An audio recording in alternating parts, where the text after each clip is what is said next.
¿Cuánta será la oscuridad? José Revueltas.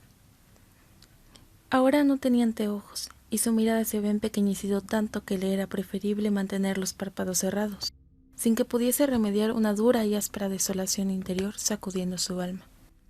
Así era más pobre y más débil, y más humilde de todo lo que antes fue.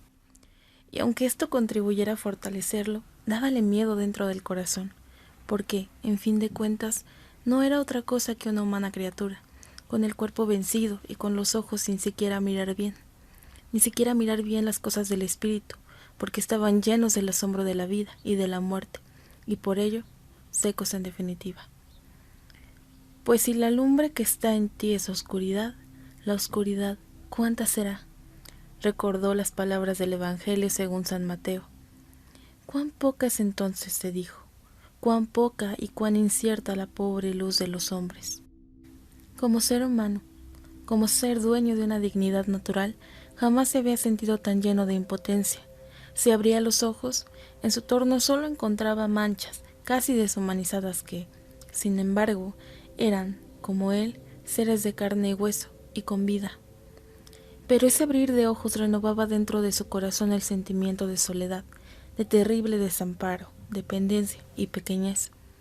No tenía fuerzas, tampoco, para rezar, ni fuerzas, ni ideas, ni espíritu.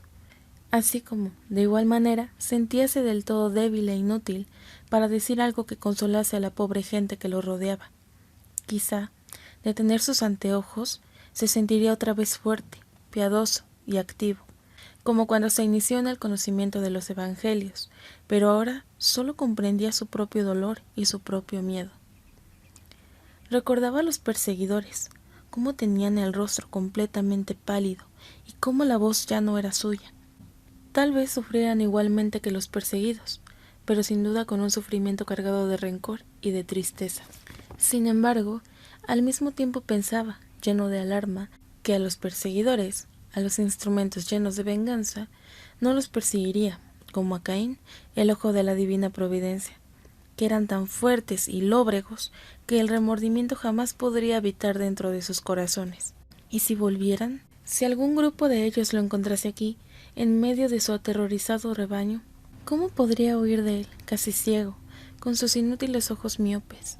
Experimentó una amargura indecible, y por un instinto, sin darse cuenta, llevó la mano a la altura del pecho, por sobre la miserable camisa de manta, para buscar los espejuelos, que ya no estaban ahí, pero que debieran pender de un cordoncito, el mismo que le destrozó la piel del cuello, en un surco de sangre, al serle arrancado por los perseguidores.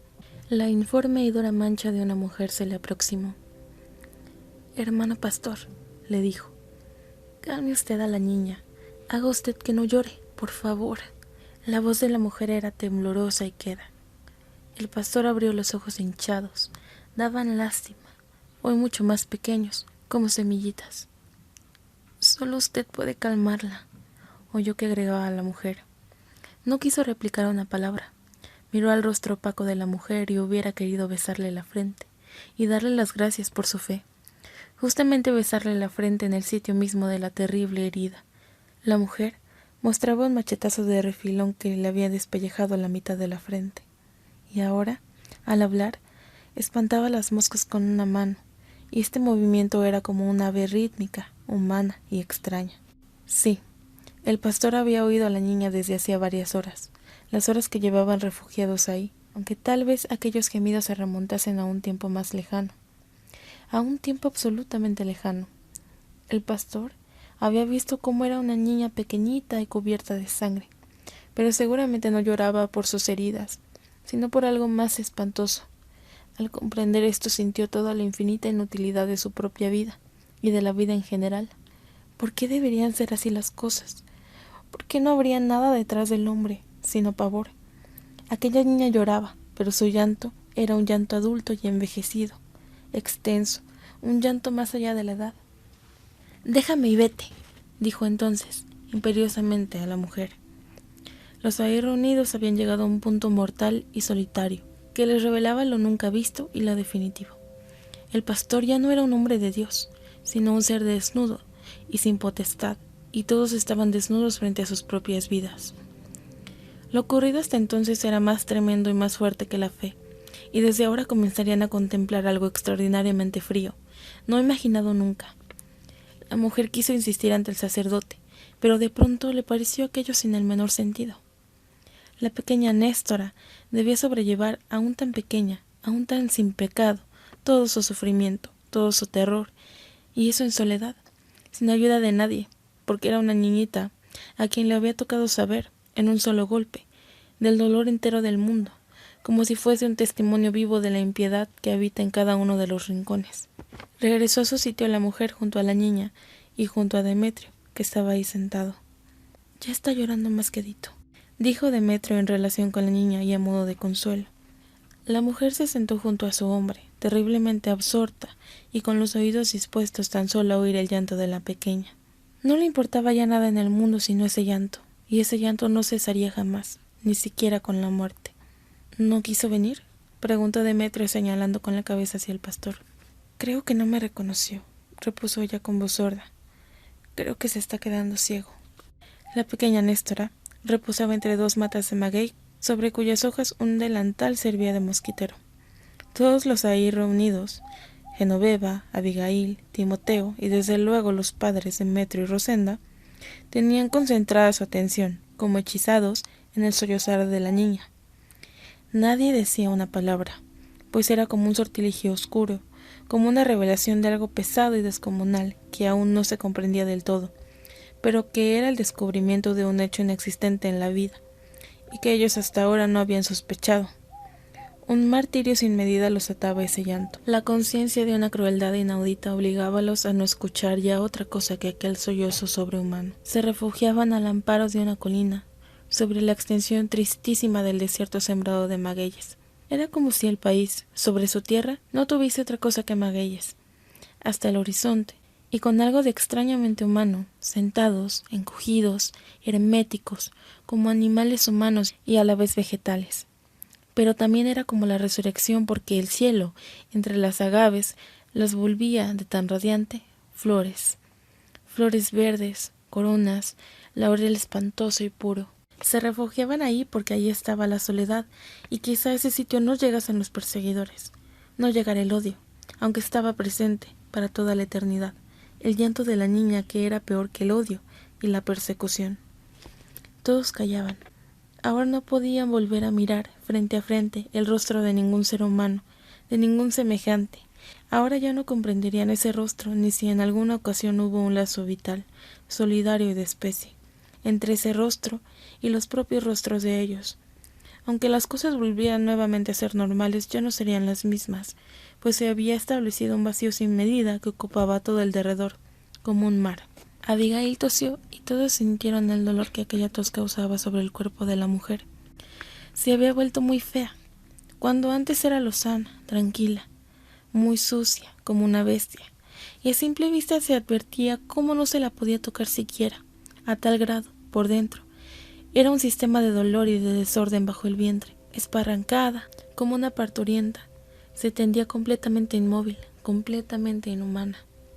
«Pobrecita», exclamó Timoteo, su marido, poniéndole la mano sobre la frente como una madre enferma, al mismo tiempo que le dirigía una mirada sin luz y sin inteligencia.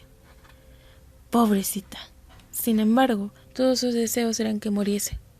Al verla ahí la odiaba con un rencor sin prórroga, seco y lleno de asco, como se odia una cosa que lastima y a la cual de ninguna manera se concede el derecho de lastimar. Comprendía que ella no era culpable de nada, pero algo le decía que, de cualquier modo, era culpable por quién sabe qué razones oscuras e injustas. Culpable, tal vez por no haber muerto. Revolvíasele entonces desde las entrañas el reproche bárbaro. «Puta, puta desgraciada», y le entraban enormes deseos de llorar. Abigail le abrió los ojos, quejándose en voz muy baja, como con vergüenza. Al advertir la mirada de Timoteo, comprendió que ya nada podría reconstruirse entre ellos, y que su amor había terminado para siempre, pero no pudo decir la más pequeña palabra. No se removería de ahí ninguno de los fugitivos. Nadie pensaba hacerlo.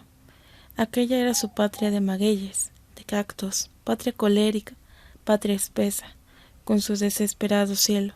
«Yo no perdí nada», decíase Genoveva, una de las 3 mujeres ahí presentes. Las otras 2 eran Abigail y Rosenda, sin contar a la pequeña Néstora, aún no mujer e hija de Rosenda. Yo no perdí nada, y sin embargo estoy sola, abatida y sin esperanza, como si hubiera perdido todo. Yo no perdí sino un pequeño martesito. Los perseguidores habían llegado a casa de Genoveva por la noche. El jefe de ellos, furioso, enfermo de furia, tomó por los pies al delicado, majestuoso cadáver de Rito, que era como una hermosa paloma fúnebre en el velorio, como una pequeña ave solemne llegada a la muerte. Este niño, dijo el jefe, y al decirlo sus ojos estaban blancos y sin pupilas, larga y profundamente ciegos. No es hijo de nuestra Santa Madre la Iglesia Católica, Apostólica y Romana. No ha sido bautizado en Dios, es menos que un perro. Entonces tiró de los pies de Rito con una lóbrega violencia iluminada, como si produjera un sacrificio antiguo y profundo, exaltado y enternecedor. Los demás hombres sujetaron a Genoveva, mientras del otro lado de la casa, en la porqueriza, oíase el ruido de los cerdos al devorar el pequeño martesito. Hubiera estado vivo, se deseó Genoveva, pero ya estaba muerto. De todas maneras ya estaba muerto, y al día siguiente lo íbamos a enterrar. No sé entonces por qué sufro tanto, ni por qué me siento tan sola en el mundo. Mayor sufrimiento el de Rosenda, que vio flagelar a su hija Néstora.